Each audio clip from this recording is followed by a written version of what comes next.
Hippolyta, our nuptial hour draws apace.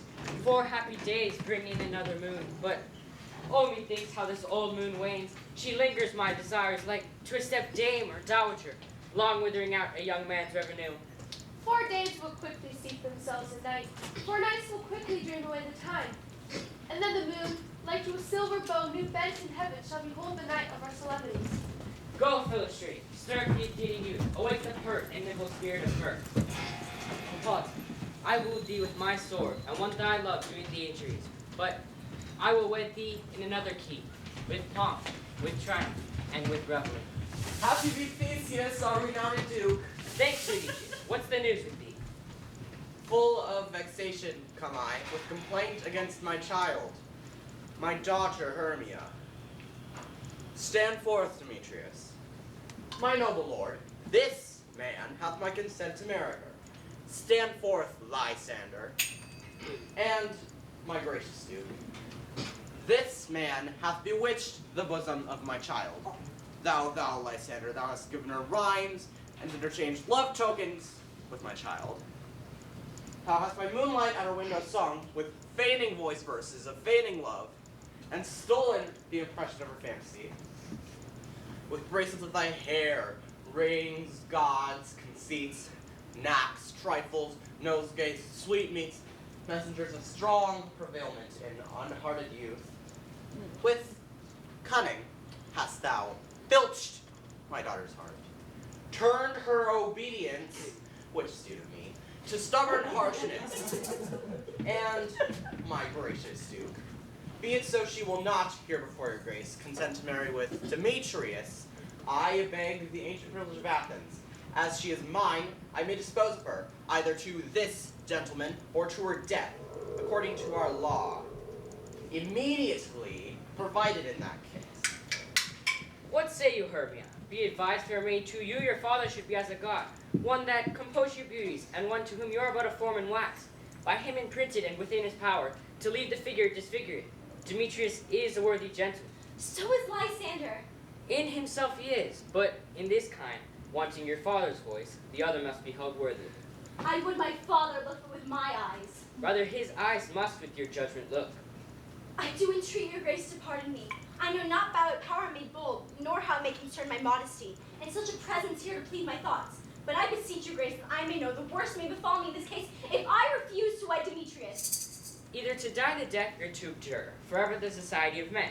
Therefore, fair Hermia, question your desires. Know of your youth, examine well your blood. For if you yield not to your father's will, you can inter the livery of a nun. Thrice blessed they that so master their blood, to undergo such maiden pilgrimage.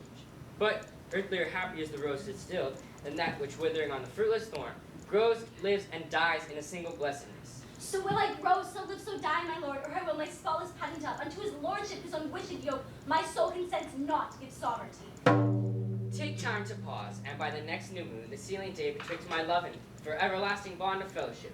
Upon that date, either prepare to die for disobedience to your father's will, or else wed Demetrius as he would on Diana's altar for austerity and single life. Relent, sweet Hermia, and Lysander, yield thy crazy title to my certain right. You have her father's love, Demetrius. Let me have Hermia's. Do you marry him? Scornful Lysander. Truly have my love. And what is mine, my love shall render her. And she is mine, and all my right of her I do estate unto Demetrius. I am my lord, as well derived as he, as well possessed. My love is more than his. My fortunes every way is fairly ranked, if not with vantage as Demetrius's. And, which is more than all these boasts can be, I am beloved of beauteous Hermia. Why should not I then prosecute my right?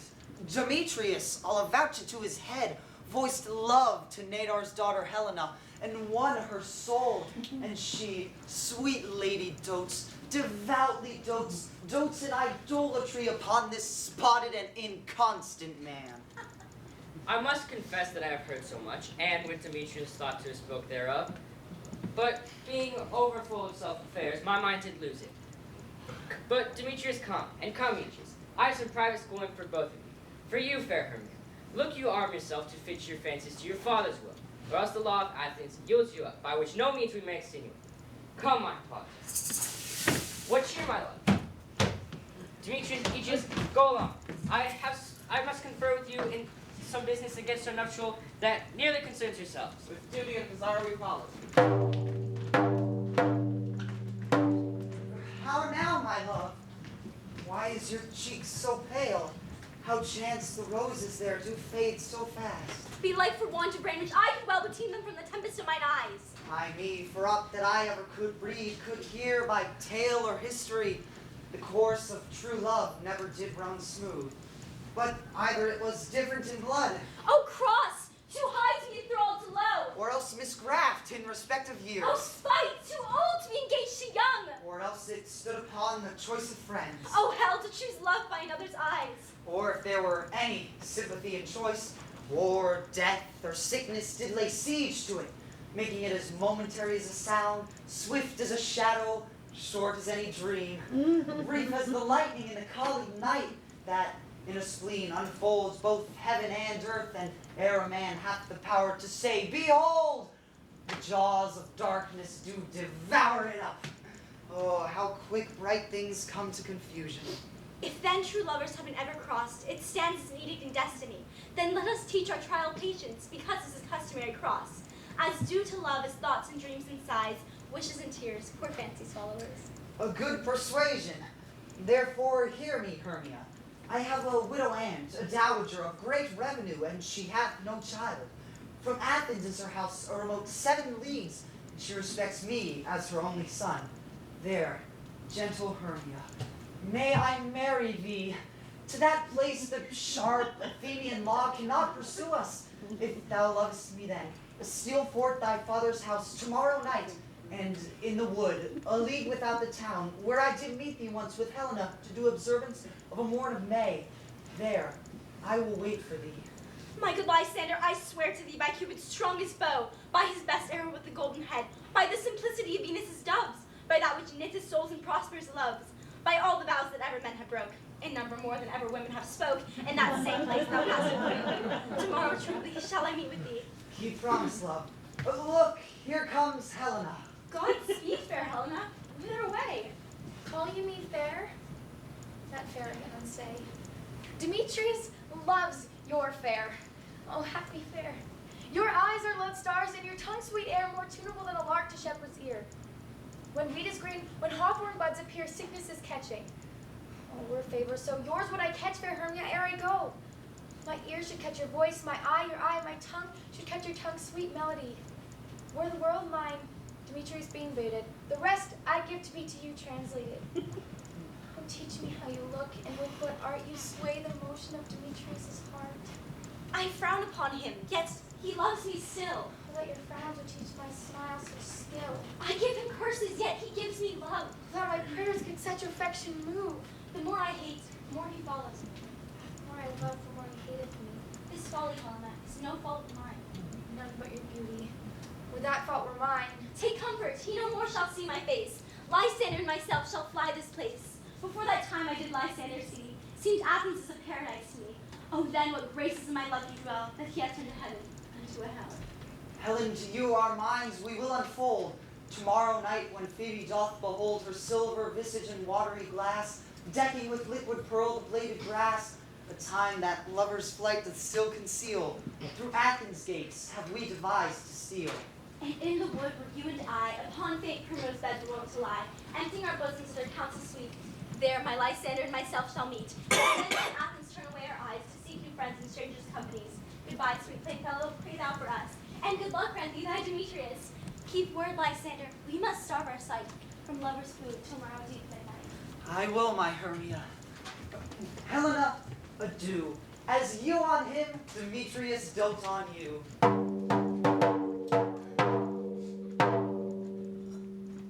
How happy some or other some can be.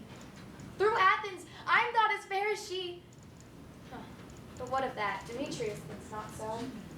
You'll not know what all but he do know. And as he errs, doting on Hermia's eyes, so I, admiring of his qualities. Things base and vile, holding no quantity, love can transpose to form and dignity. Love looks not with the eyes, but with the mind, and therefore is winged Cupid painted blind.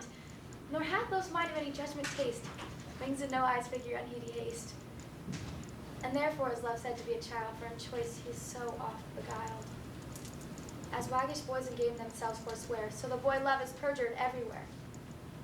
For ere Demetrius looked on Hermia's eye, he hailed down oaths that he was only mine. And when hail some heat from Hermia felt, so he dissolved, and showers of oaths did melt.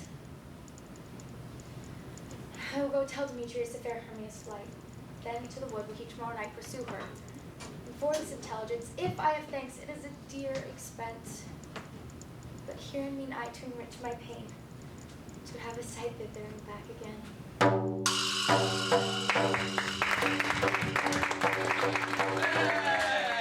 Hey!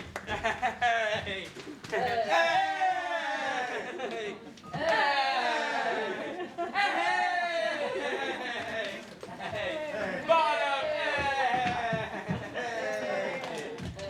Is all our company here?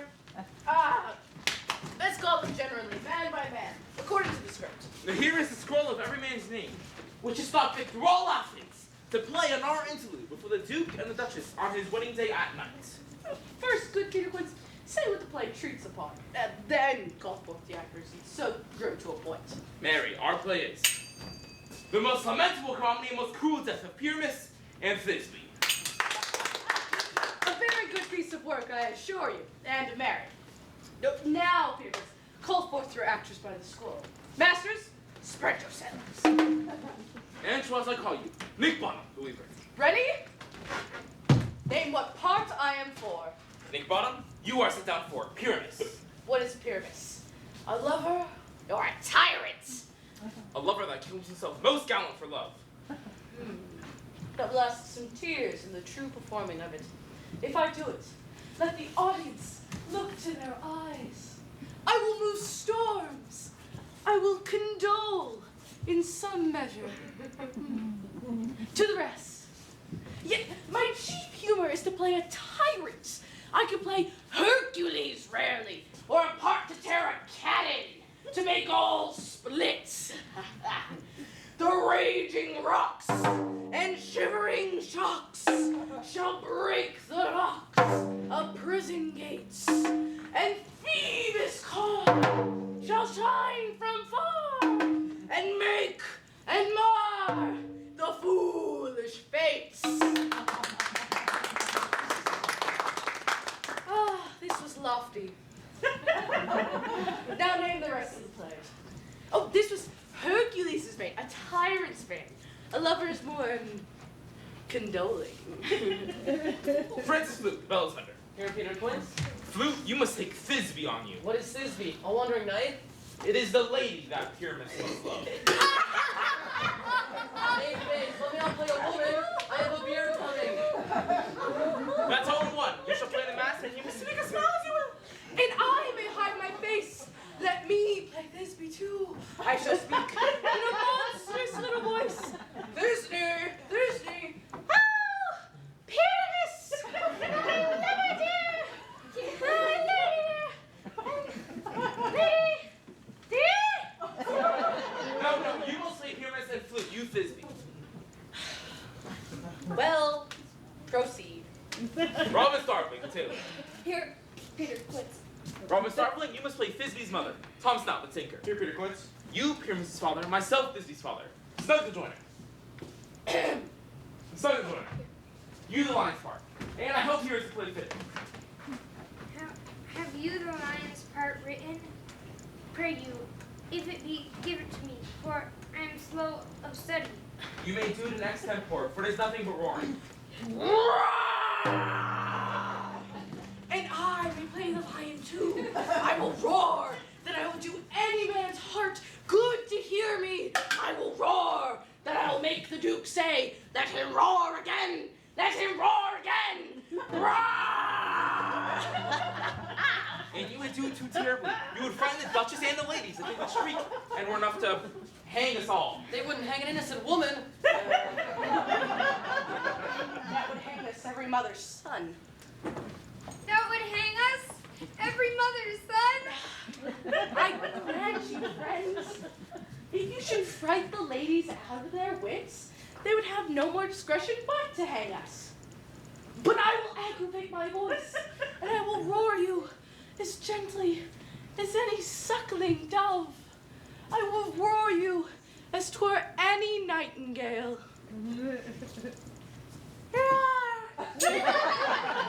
You can play no part of Pyramus, for Pyramus is a sweet-faced man, a proper man as well as seen on summer's day, a most lovely gentleman-like man. Therefore you must needs play Pyramus. Well, I will undertake it. But master, here are your parts, and I am to entreat, request you, desire you. Come by tomorrow night and meet me in the palace zone a mile without the town. By moonlight, there we will rehearse. The device is done.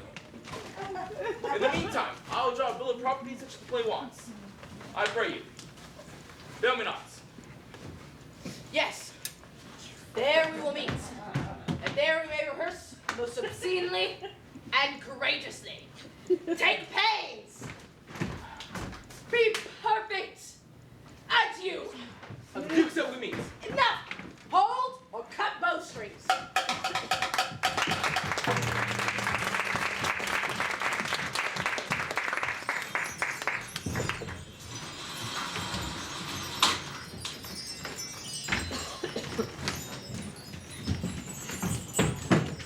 How now, spirit, whither wander you? Over hill, over dale, Through bush, through briar, over park, over pale. through flood, through fire. I do wander everywhere. Swifter than the moon steer, And I serve the fairy queen.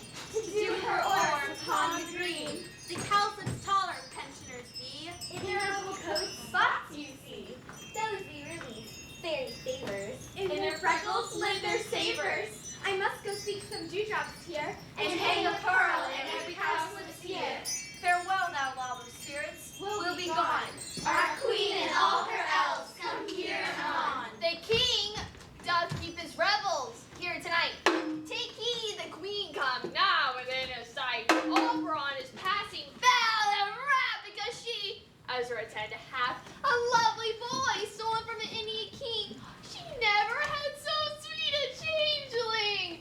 And just Oberon would have the child. Nine of his train, the trace the forest wild. But she, for horse, withholds the little boy. Crown him with flowers and make him all her joy.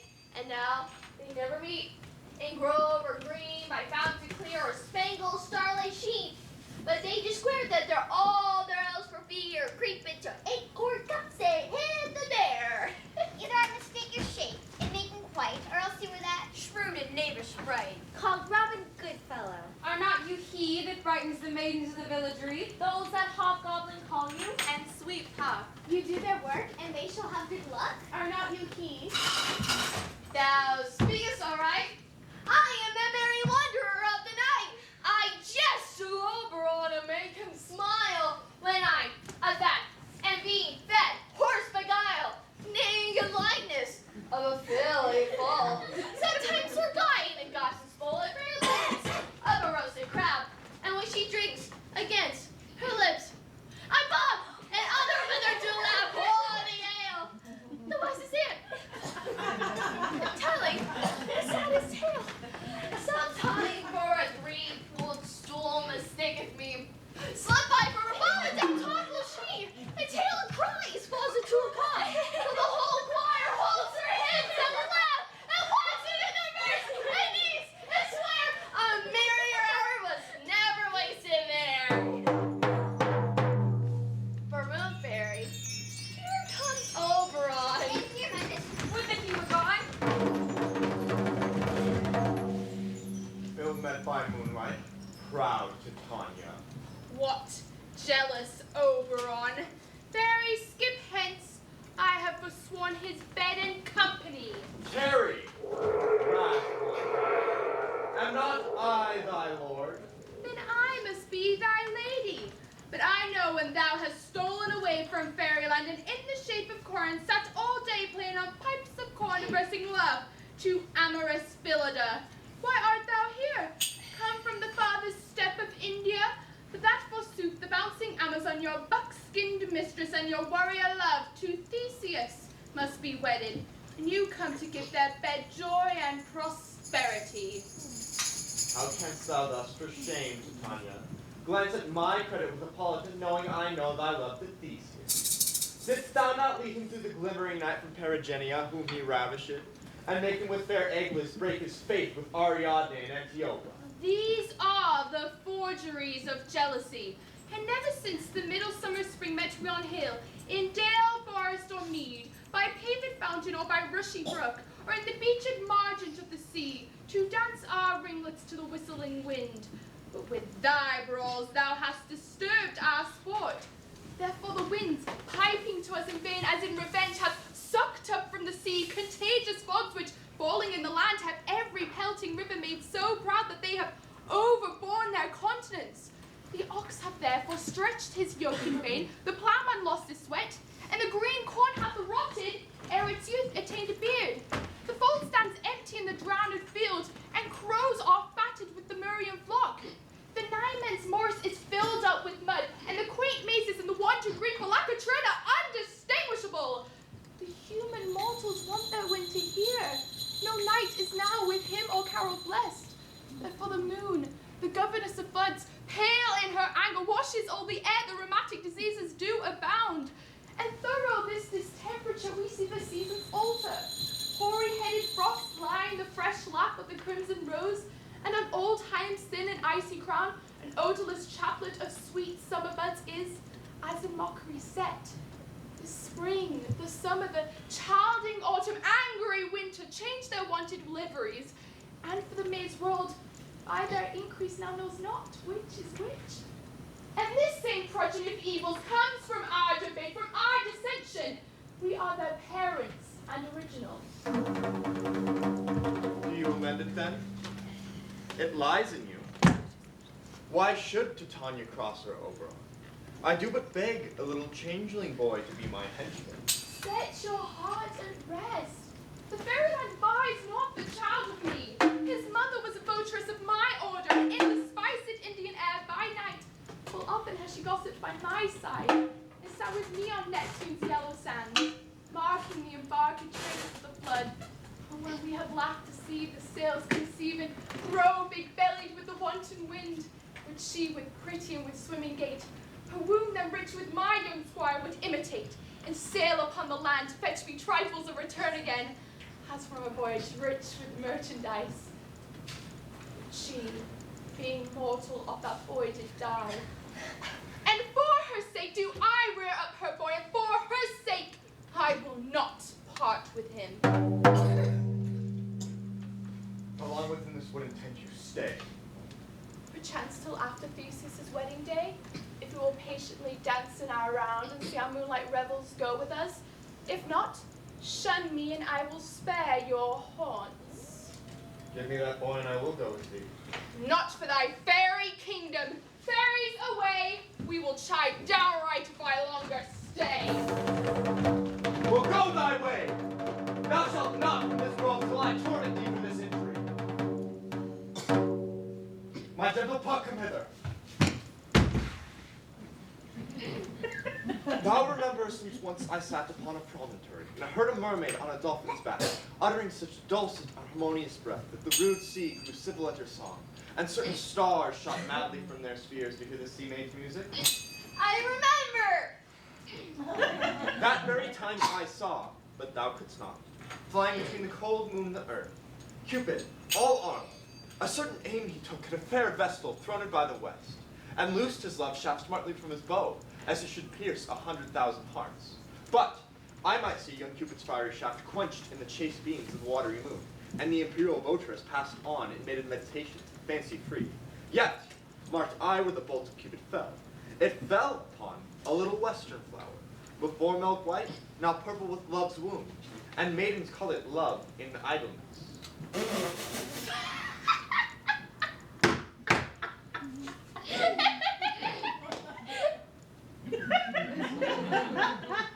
Fetch me this flower, the herb I showed thee once. The juice of it on sleeping eyelids laid will make or man or woman madly dote upon the next live creature that it sees. Fetch me this herb, and be thou here again, ere the Leviathan can swim a league. I'll put a girl around by the earth in 40 minutes.